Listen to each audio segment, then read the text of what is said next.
And welcome back to the pregame show here with Charles Bishop and Neely here on the Black College Sports Network. We have none other than Jackson State co-offensive coordinator, Coach Michael Pollock. Welcome into the pregame show.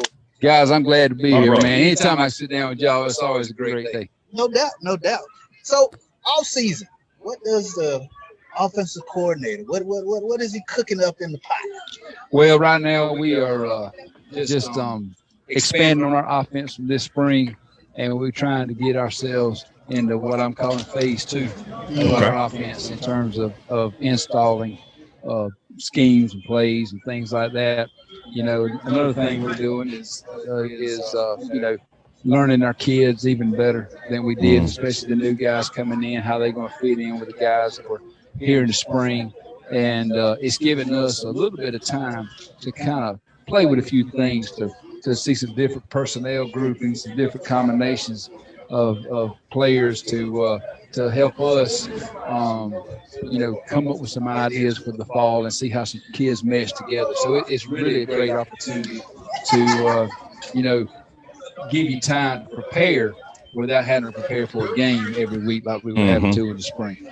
And so you talk about that phase 2, and you got some new toys. We sure do. I feel like Santa Claus. I come to Jackson. You got some new toys. Yeah. So, we're about 80 days away from our first game. Big road game, long distance travel, hyped up game against FAMU. They're coming to the SWAC and an Eastern Conference opponent. Then it's a short week because we go right to Tennessee and then go to Monroe. We got 3 games before we come here. Right. But I know game 1 is game 1. That's right. We're getting ready for FAMU. Absolutely. So in phase 2, where does phase 3 fit in before that kickoff? Well, hopefully phase 3 will kick in July. Okay. We trying to get phase 2 done and phase 3 kicking in July, so that by the time we get done now and by the time we get here in August, we're in terms from a mental standpoint, we're on all cylinders, and we're just trying to perfect our craft then instead of trying to teach schemes and ideas that we want to use for the fall. How big was this spring in terms of evaluating what was on the roster and really kind of getting the lay of the land in Southwest North Carolina? Well, it was very beneficial. I mean, we are so far ahead of where we would be if we wouldn't have had this season. If we just had 16 days of spring practice and then ended it with playing a game against ourselves, we wouldn't be nearly as far along as we are now. We got to learn some kids. We got to learn our opponents, seeing them live. And it really played a huge role in, being beneficial for us moving forward into the fall season. So let's talk about the camp today, man. Coach Prime, you on this staff. It's y'all's first camp hosting here in Jackson. This list, you talk about the toys you already got. If you just get 2% of these toys. That's right. Great looking camp, great looking kids. What are you hoping as offense coordinator take away from today? Well, we're hoping to be able to target some kids and identify some kids that we want to really spend some time with in the future in terms of recruiting. I know from my position, it's hard to evaluate quarterbacks unless you see them in person. It really is. You can see film and you can get an idea of what kind of player they are, but until you see them in person and sit down and talk to them, and I know it is for every coach with his position.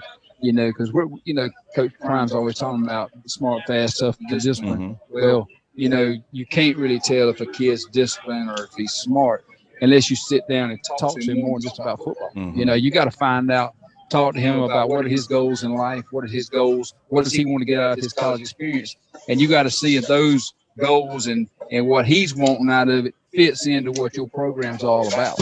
So that's a way this camp can really help us to identify those kids that we really want to get to know and spend more time with and get them back on campus at a later date and just continue to recruit them.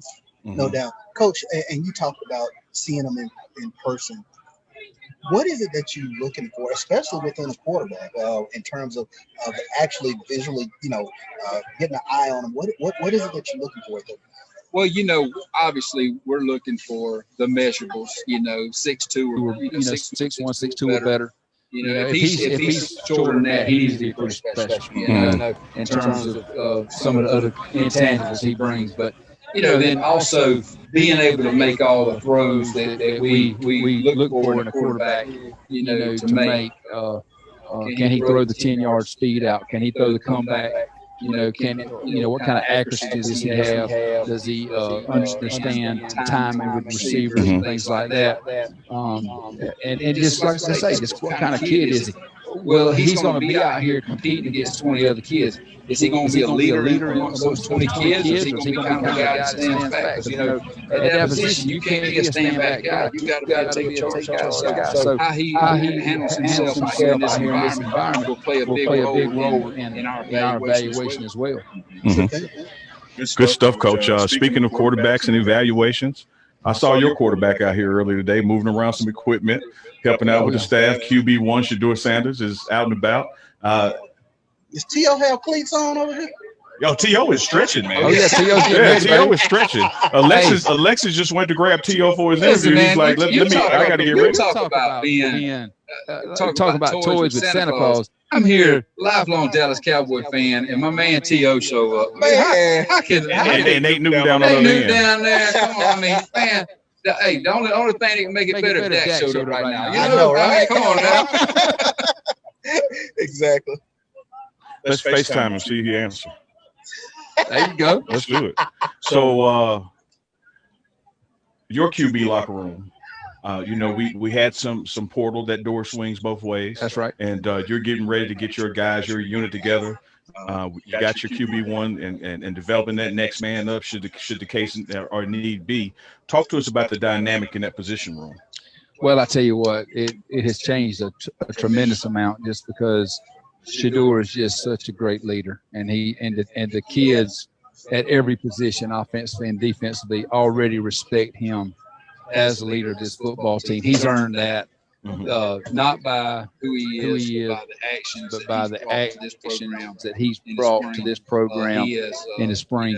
He has, organizing things on his own to get opportunity to throw with kids, doing things that you don't have to ask him about or tell him to do.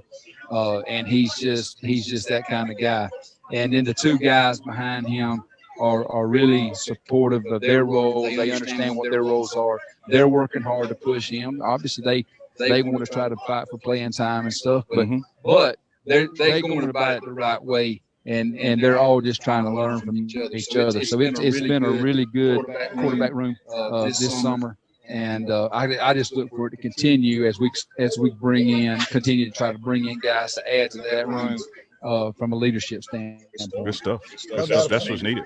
That's what's needed, Coach. Tiger Nation loves when you and I are together because it is indisputable. We have the two best heads of hair, and not 1400 Lynch Street, but the SWAC.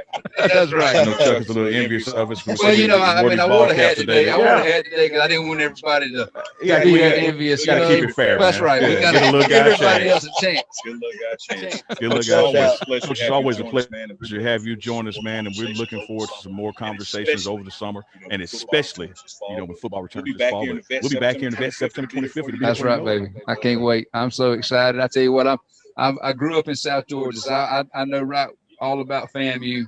I know about Bragg Stadium and everything that they represent. They say they brag different. Listen, I told people, I said, listen, man, I grew up on Monday when you got home from football practice. You listen to the Bobby Bowden show and then the Rudy Hubbard show right behind. Yes, indeed. I said, so I'm excited to go down to Miami, and I've sent a few kids there in the past, and they're already chatting a little bit.